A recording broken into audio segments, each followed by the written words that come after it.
Pada merokok itu.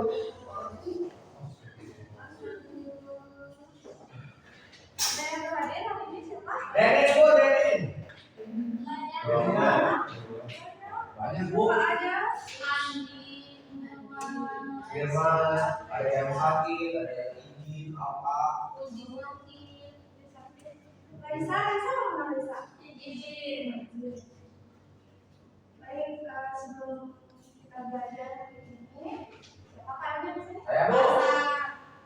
Boleh berdoa. Bu. Belajar, namanya kita berdoa, kita berdoa.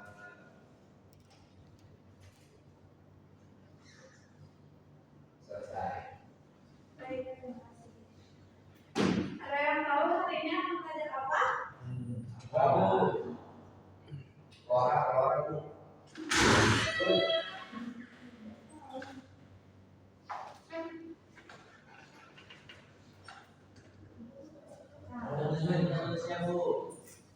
Jadi hari ini kita akan belajar tentang hidup sebagai sumber daya manusia. Sebelum itu ibu punya pertanyaan.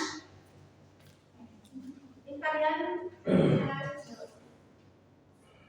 menurut kalian apakah jumlah penduduk yang banyak selalu menjadi masalah? Tidak bu, tidak. Alasannya apa? Coba alasannya seperti Enggak bukan.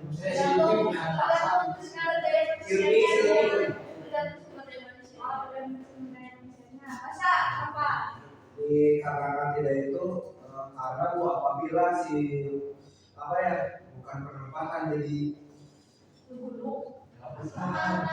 si susah mudah jadi intinya kalau penataannya itu baik si jumlah penduduk itu tidak bakal menimbulkan permasalahan gitu. Dari segi infrastrukturnya gitu. Ya tidak selalu. Ada lagi yang mau ditanyakan? Boleh. Jadi kalau menurut saya kalau memang lahannya luas gitu penduduk yang banyak itu gak jadi masalah dong karena dari segi lahan aja itu udah mumpuni untuk menampung penduduk yang banyak itu tetapi kalau lahannya kurang ataupun sempit pasti itu akan menyebabkan berbagai masalah gitu. Baik. Tanda terima kasih ya. Jadi tujuan pembelajaran hari ini adalah menjelaskan pengertian penduduk sebagai sumber daya manusia. Yang kedua, menganalisis peran penduduk dalam pembangunan. Yang ketiga, menyebutkan faktor yang mempengaruhi kualitas sumber daya manusia. Dan yang keempat, menjelaskan upaya peningkatan kualitas penduduk. Ada yang tahu nggak apa itu pengertian penduduk? Masa jumlah yang banyak.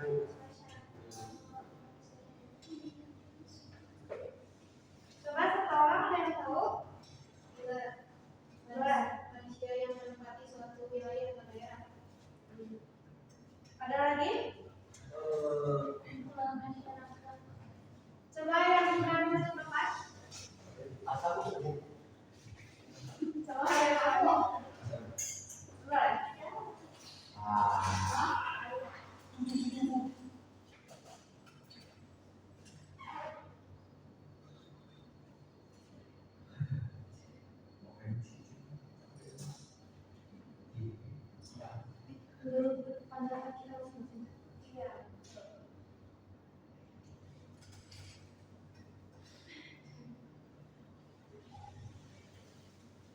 Orang yang tinggal di daerah tersebut. Ada lagi? Ada lagi yang mau maju? Takut satu. Gak apa-apa.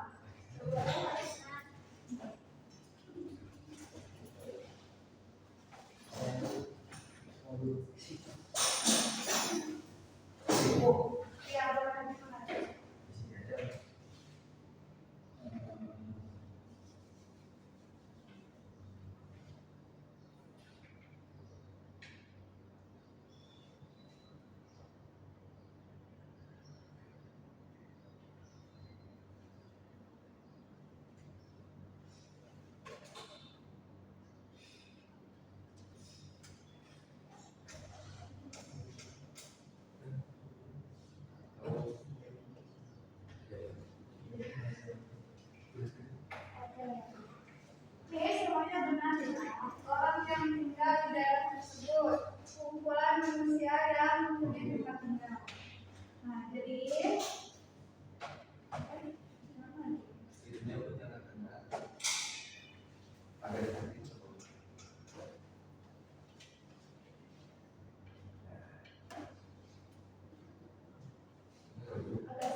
pembangunan.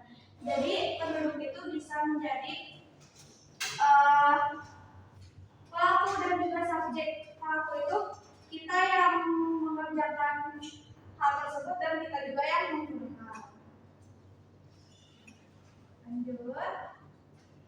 Kemudian ada penduduk sebagai sumber daya. Nah, penduduk disebut sebagai sumber daya manusia karena mereka memiliki potensi intelektual dan fisik dapat dilatih dan dikembangkan serta menjadi penggerak dalam pembangunan nasional. Jadi penduduk itu sebagai sumber daya manusia karena memiliki potensi intelektual. Maksudnya adalah kita punya pemikiran untuk berpikir. Untuk ibu dan dapat dilatih serta dikembangkan. Kemudian ciri-ciri sumber daya manusia berkualitas. Yang pertama ada pendidikan.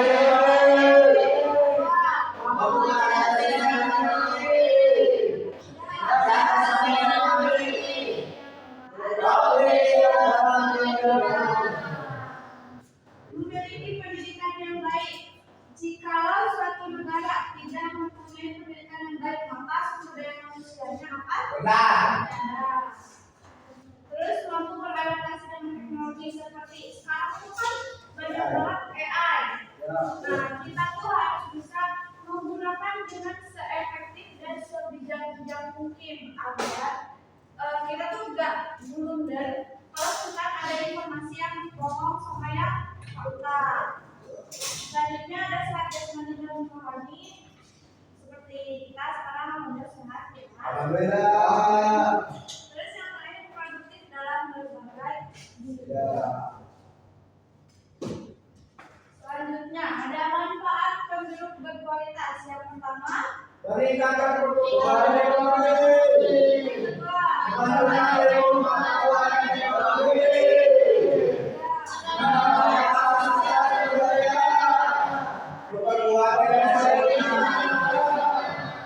dari penduduk yang berkualitas, sebuah ekonomi pun akan semakin tumbuh dan berkembang.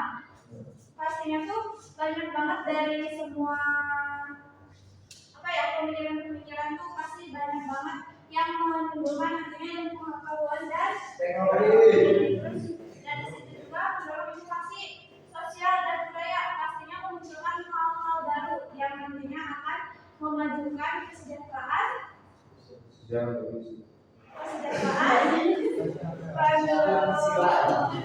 memperkuat daya saing nasional. Selanjutnya ada, kan tadi manfaat. Sekarang ada masalah kependudukan. Yang pertama ada angka kelahiran yang tinggi, urbanisasi yang tidak terkendali, kesenjangan antar wilayah dan rendahnya kualitas pendidikan. Yang pertama angka kelahiran yang tinggi. Nah, seperti kayak sekarang tuh ada banyak sekali remaja-remaja yang hamil di luar nikah. Jangan dicontoh ya. Permasalahan, apalagi sekarang ada aturan yang kalau nikah tuh harus di atas berapa tahun? Dan kalau di bawah ilmu tersebut susah ya. Susah banget. Paling singkat, paling untuk memberikan sirih, boleh ya. Terus urbanisasi yang tidak terkendali, seperti banyak banget perpindahan urbanisasi itu adalah perpindahan penduduk dari desa ke kota. Banyak banget remaja-remaja yang berpindah atau mengadu nasib ke kota yang menimbulkan sebuah kota itu sangat padat dan tidak bisa terkendali. Selanjutnya ada kesenjangan antar wilayah. Nah, maksud di sini adalah ketika kota A dan kota B. Kota A ini punya AP misalnya, AP banyak dari kota. Sedangkan di kota B ini kurang fasilitas supermarketnya kurang lah gitu. Nah, itu tuh menyebabkan masalah pendudukan. Jadinya tuh kayak, kok di kota A ada supermarketnya, kok di kota B belum dibangun sih? Nah, ini akan menjadi masalah pendudukan. Selanjutnya ada rendahnya kualitas pendidikan. Nah, jika suatu kota memiliki pendidikan tetapi kurang memadai dalam segi fasilitas, guru, intelektual, itu tuh pastinya akan menjadi masalah pendudukan. Seperti sekarang tuh di Indonesia yang menjadi permasalahan di mana itu coba? Oh, di Majalengka ada? Nah, di Papua iya, kayak wilayah-wilayah kecil yang memang masih membutuhkan pendidikan. Nah, itu tuh karena terkendala oleh akses jalan ke wilayah tersebut. Nah, kemudian ada upaya meningkatkan kualitas penduduk. Yang pertama, pembangunan pendidikan dan kesehatan. Yang kedua, penyediaan lapangan kerja. Yang ketiga, program keluarga berencana. Yang terakhir ada pengelolaan fasilitas anggaran daerah. Nah, pembangunan pendidikan dan kesehatan. Menurut kalian, kalau fasilitas pendidikan sama kesehatan sudah banyak nih, tapi tetap tetap masih belum merata, apakah dapat meningkatkan kualitas penduduk? Tidak. Karena apa? Tidak merata. Terus penyediaan lapangan kerja. Nah, di Indonesia itu sekarang lagi krisis banget penyediaan lapangan kerja ya. Makanya tadi di slide sebelumnya kita tuh harus mampu beradaptasi dengan teknologi. Yang mana kita tuh harus bisa mencari peluang kerja bagaimana usahanya dari teknologi tersebut. Yang ketiga ada program keluarga berencana. Kalian tahu? Oh, ada anak cukup betul.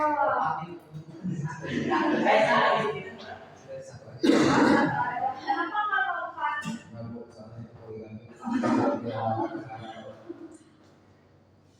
Terus yang terakhir ada pemerataan fasilitas antar daerah seperti yang tadi saya jelaskan. Tiap daerah itu harus fasilitasnya ditingkatkan lagi agar tidak ada kesenjangan antar daerah. Nah, selanjutnya hubungan penduduk dan lingkungan. Hubungan antara penduduk dan lingkungan dapat dijelaskan melalui beberapa aspek. Pertama, penduduk memanfaatkan lingkungan sebagai sumber kehidupan. Kedua, kerusakan lingkungan berpengaruh pada kualitas hidup penduduk. Yang ketiga, pembangunan berkelanjutan memiliki peranan yang sangat penting. Jadi erat sekali hubungannya penduduk dan lingkungan ya, karena kita sebagai penduduk jika nggak sama lingkungan kemana lagi gitu. Karena lingkungan ini tuh sebagai sumber kehidupan. Tetapi kita juga harus menjaga lingkungan tersebut agar tidak cepat rusak. Nah, dan yang terakhir ada pembangunan berkelanjutan menjadi peranan yang sangat penting.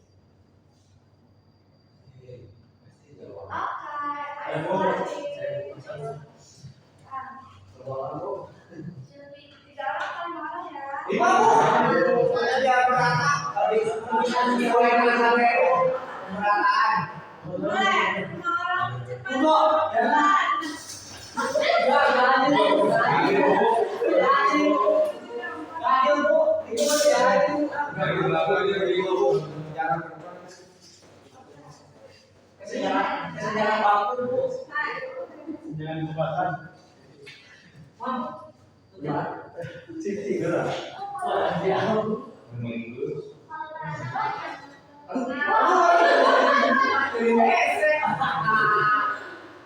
Itu ada jebakan cari kata, katanya ada di bawah ini.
Licik aja.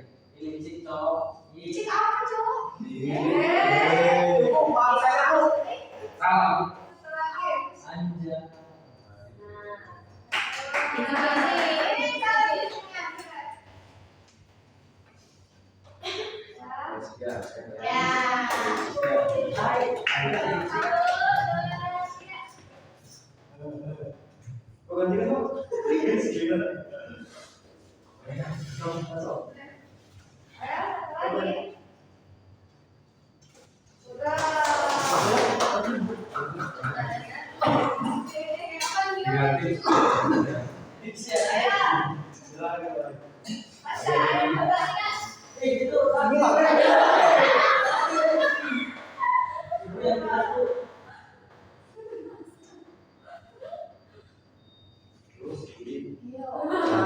Masak.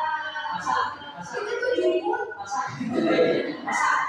Gak boleh kita. Ya, satu menit aja ya, Kanan masak kanan. Dari kanan.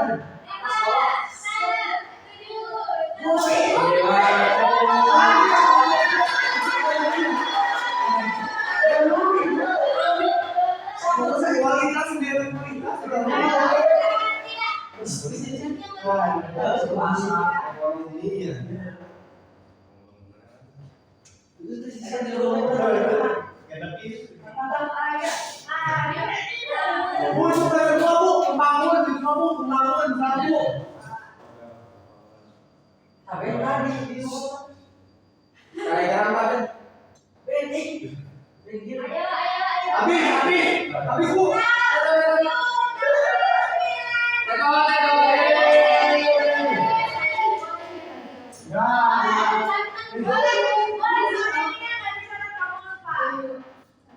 Dari besok hari. Kalau Mita nanti gugur, sampai ini pembangunan.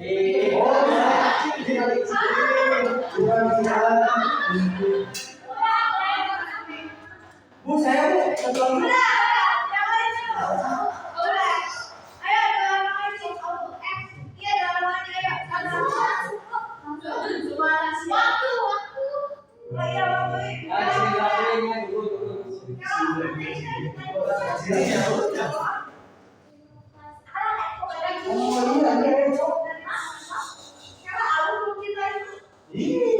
Udah habis bu, 15 detik teh mana?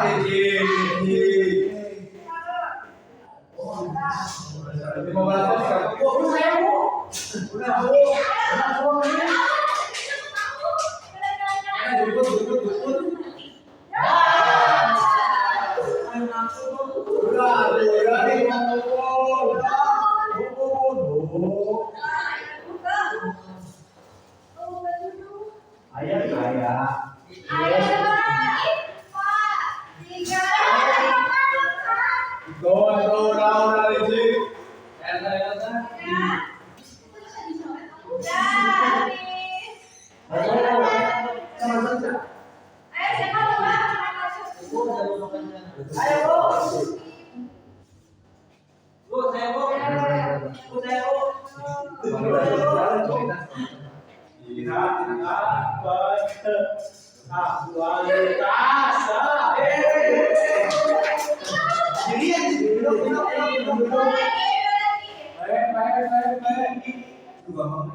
itu dilakukan perencanaan yang matang dan penggunaan sumber daya manusia untuk mencapai kesejahteraan serta menjaga kelestarian lingkungan.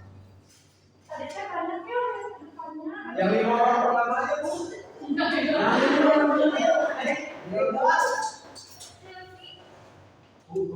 sih. Siapa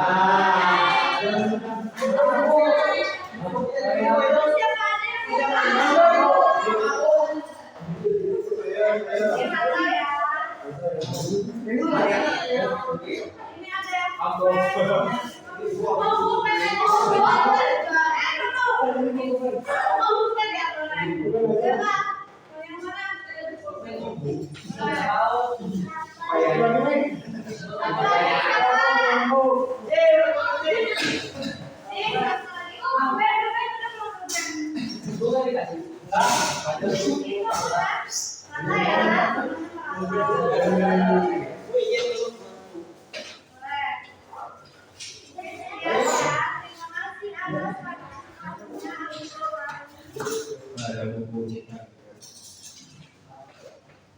Sampai ketemu di pembelajaran selanjutnya ya.